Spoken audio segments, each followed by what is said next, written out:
Salve galera, professor Flávio aqui, e esse é um dos vídeos que eu estava para fazer um tempo, que é vamos falar de história.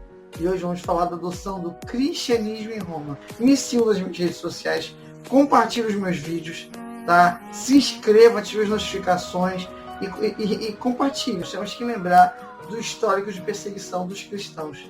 Os cristãos, desde muito tempo, desde o início do cristianismo em si, o cristianismo foi muito atacado no seu início da igreja primitiva. Primeiramente pelos judeus, pelas ordens judaicas, pelas facções judaicas, como fariseus, saduceus e escribas, né? Tanto que nesse contexto até o apóstolo Paulo, que era um fariseu, mas também pelo próprio império, que via essa nova religião uma afronta. Bom, o que acontecia nessas perseguições aos cristãos? Bom, as mulheres eram violadas pelas legiões romanas, crianças, idosos, mulheres e homens eram mortos, eram atacados pela própria legião romana, eram crucificados, eram torturados, eram colocados em boi, naquele boi de ferro com fogo embaixo, eram queimados, sufocados, além de outras perseguições, além também das mortes nas arenas por gladiadores e por feras. Então, o cristianismo sofreu esse risco de vida, né? Desde o princípio estava arriscado a sua extinção. O interessante do cristianismo como religião é que ele vai ter vários grupos, né? Vai ter várias seitas cristãs no início da igreja primitiva, inicialmente com a igreja de Cristo, que ele estabelece com seus apóstolos, dirigida por Pedro e outros. Bom, a nossa história começa exatamente com a perseguição dos cristãos. Os cristãos não tinham direitos dentro de Roma. Vocês têm noção, os cristãos não podiam sequer pagar tributo e não podiam servir as legiões romanas. Era uma religião de riscos de vida. Mas o bacana do cristianismo, como foi da questão das seitas, era que o cristianismo era como uma pandemia, era uma febre. Os cristãos tinham um desejo de morrer por Cristo. Isso se chama o quê? Martírio. Então, ser mártir era o sonho de consumo de todo cristão. Morrer pela sua fé, morrer pelo cristianismo. Então, essa é a história de perseguições, certo? Nós vamos ter alguns imperadores muito cruéis, como Nero, o Caracalla, Calígula e Flávio Tito Domiciano, Diocleciano, o cara que cria a tetrarquia romana, né? Sétimo Severo, Trajano e Galério. Esses são os maiores imperadores perseguidores do cristianismo. Nós vamos ter outros depois, como o próprio Nero, e ele vai ser bem complacente com os cristãos. Então, de início, os cristãos estão sofrendo perseguições, mortes e tudo mais. Beleza? Quando é que isso vai mudar na história do cristianismo? A mudança acontece no Baixo Império. Estamos falando de imperadores do Alto Império, né? E no Baixo Império Romano as coisas mudam. Por quê? Em 312 vai ser o ano da mudança para o cristianismo. Por que 312? 312 depois de Cristo, nós vamos ter uma guerra acontecendo entre Flávio Constantino e Maxêncio. Por que essa guerra está acontecendo? Primeiro porque Diocleciano ele resolve dividir o Império Romano em 4, criando a chamada Tetrarquia.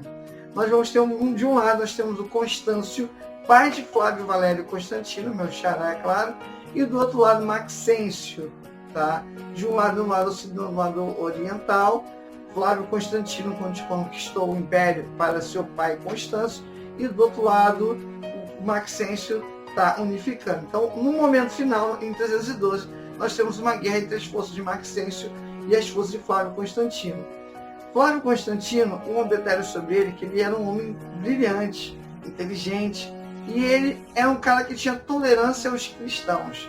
Ele tolerava os cristãos, já que sua mãe, uma cristã devota, né? Então, por isso, né, provavelmente, ele era muito solidário com relação aos cristãos. Tá? Bom, em 312 acontece a chamada Batalha da Ponte Milvia. Essa é a batalha final entre as forças de Maxêncio e Flávio Constantino. Detalhe, quem está perdendo é Flávio Constantino. Maxêncio é Flávio Constantino. E essa é a batalha final que vai definir quem vai governar o Império Romano, que na noite anterior à última batalha final entre as forças de Flávio Valério Constantino e de Maxêncio e Constantino, Flávio tem uma visão, ele tem um sonho, durante a noite ele tem uma visão e ele vê esse símbolo aqui, chamado posteriormente de cristograma ou cruz de Constantino. Ele não só vê esse símbolo no céu, mas ouve uma voz que diz: In hoc signos vinci. Em latim, in hoc signo vinci quer dizer: sobre este símbolo tu vencerás. Flávio Constantino acorda no outro dia e pensa: caramba, vamos fazer essa parada aí, mano. Chama lá seus homens, sua legião, os centuriões, para formar a legião e pintar este símbolo aqui nos seus escudos. A batalha acontece nesse dia e, detalhe, o milagre, vitória de Flávio Valério Constantino. A quem Constantino vai dar a vitória vai dar o mérito da sua vitória? Falar que o Deus cristão favoreceu sua vitória. Esse é um ponto importante. Por quê? Porque a partir desse momento, o Flávio não só vai ter uma postura intolerante com os cristãos, mas ele vai se dizer converso. A gente sabe que não é exatamente converso, porque o Constantino foi pagão e cristão a vida toda. Na verdade, no seu último dia de vida, ele pede para ser batizado. Mas é uma posição interessante, não tira o mérito dele, porque ele é um imperador romano, né? Ele age pelos interesses de Roma. Então, tudo bem. Então, guarde essa data, 312 depois de Cristo. No ano posterior, depois que ele toma o Império Romano, ele comanda construir sua capital lá na Turquia, na chamada Constantinopla, hoje atual Istambul. Ele cria um édito chamado Édito de Milão. E o Édito de Milão dá liberdade de culto para os cristãos. Então isso é muito importante se ligar na data. 312, Batalha Ponte Milvia. 313, nós temos o que mesmo? O Édito de Milão, que dá liberdade de culto aos cristãos. Então, a partir daqui, os cristãos não são mais perseguidos, têm direito de cultuar quem eles quiserem, graças a Flávio Constantino. O interessante é que, 12 anos após o Édito de Milão, Flávio Constantino conclama todos os bispos das seitas cristãs da igreja para se reunirem no Concílio Ecumênico de Nicéia. E esse Concílio Ecumênico de Nicéia que vai trazer toda a doutrina do que nós vamos chamar de Igreja Católica Apostólica Romana.